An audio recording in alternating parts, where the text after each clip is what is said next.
irritating setback. Britain, he was convinced, could never be a serious threat.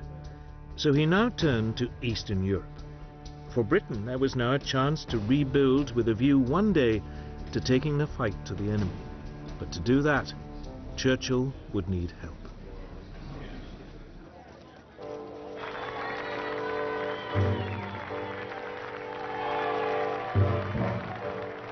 Britain may have won the Battle of Britain, but it was still immensely vulnerable.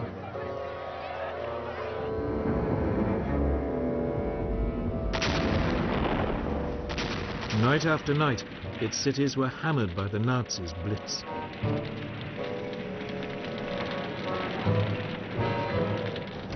Its supply lifelines at sea were under constant assault. Churchill needed more help. And there was only one country that could provide it: the United States.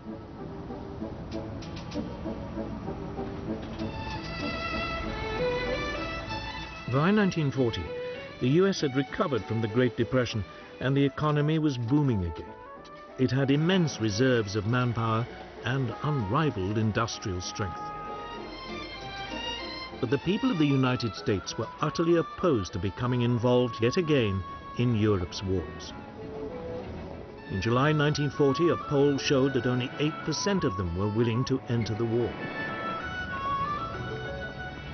Undeterred, Churchill lobbied the US President, Franklin Delano Roosevelt. Roosevelt had long admired Churchill for his outspokenly anti-Nazi views, and the two men shared an interest in naval affairs. Roosevelt had been Undersecretary for the US Navy in 1917. After he became president, Roosevelt kept in touch with Churchill. The two began a correspondence, Churchill signing himself former naval person. For all his avuncular image, Roosevelt had no illusions that German aggression would one day suck America into the war. So he began the long job of preparing American public opinion. I am a pacifist, but I believe you and I will act together to protect and to defend our science, our culture, our American freedom, and our civilization. In July 1940, he got approval for a massive expansion of the US Navy, including the building of 6 large battleships and a new class of aircraft carriers. The following month, Congress agreed that the National Guard and other reserves should be called up for 1 year's active duty. And in September, the large expansion of the 150,000-strong US Army was agreed, with a limited number of conscripts being chosen by lottery.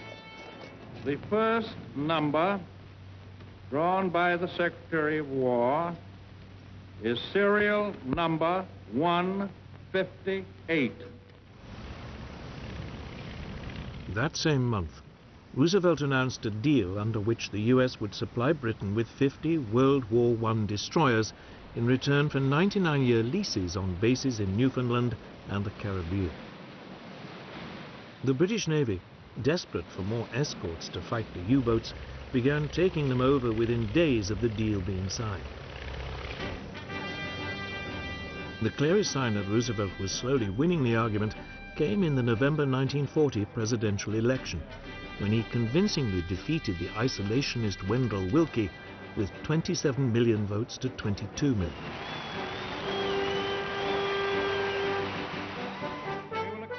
At the end of the year, Roosevelt spoke to the American people, setting out the 4 essential freedoms which he believed were at stake, and which Britain was fighting to uphold: freedom of speech and religion, and freedom from want and from fear. To save these, the United States must become the arsenal of the democracies. In other words, it must arm Britain. We shall send you in ever-increasing numbers ships, planes, tanks, guns. That is our purpose and our pledge. But some Americans remained implacably opposed to helping Britain. One of the most outspoken was the American ambassador in London, Joseph Kennedy, father of the future president John F. Kennedy. A Boston Irish businessman who had made his fortune booze smuggling during Prohibition, Kennedy hated the British and seized every opportunity to claim that they would shortly be forced to surrender.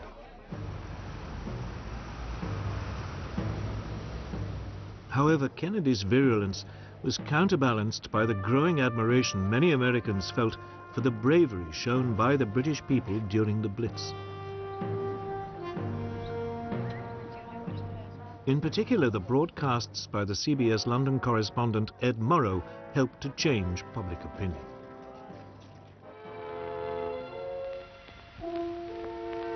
This is London. I remember the evening of Sunday, December 29th. It was just like any other winter evening. The first bombers were over London at about 6:30.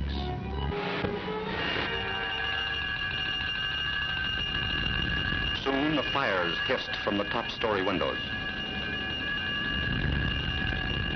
Hitler once boasted, "I will rub out their cities."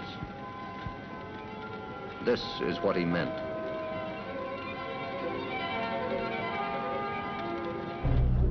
Encouraged by his electoral success, in January 1941, Roosevelt introduced his so-called Lend-Lease Bill.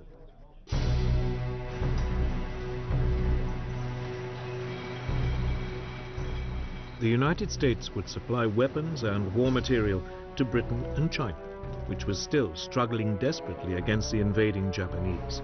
Payment would be delayed.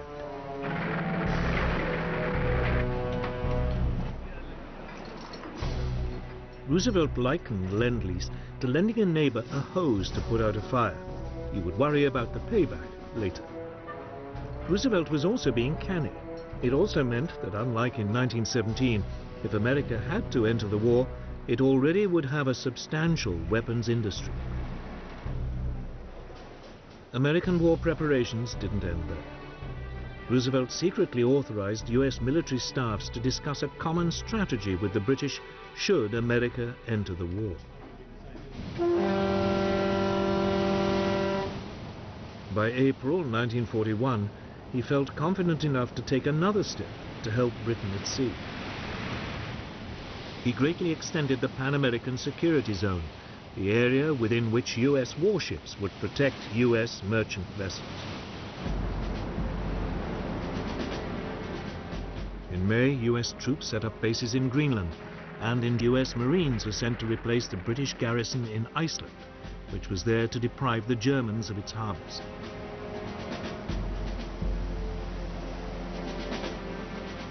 The U.S. Navy also began providing limited convoy escorts, particularly for U.S. ships carrying Lend-Lease materials.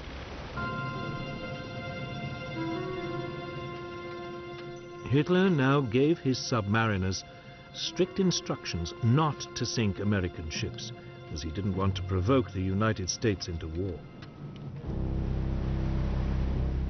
But inevitably, there were clashes. On September the 4th, 1941, a British aircraft attacked a German submarine. Thinking that the strike had come from the nearby U.S. destroyer Greer, the U-boat fired a torpedo at it. The Greer responded with depth charges, and there was a running battle which lasted 3 hours.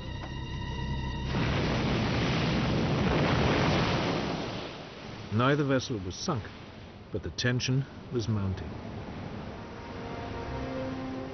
On November the 17th, the destroyer USS Kearney was hit by a torpedo while on convoy duty off Iceland. The U-boat commander claimed it was an accident. He'd been firing at a British ship and Kearney had got in the way.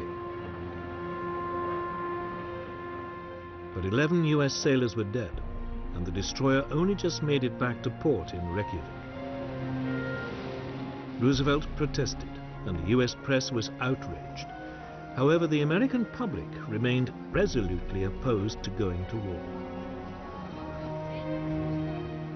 Within weeks, at the end of 1941, the situation was reversed in a single day.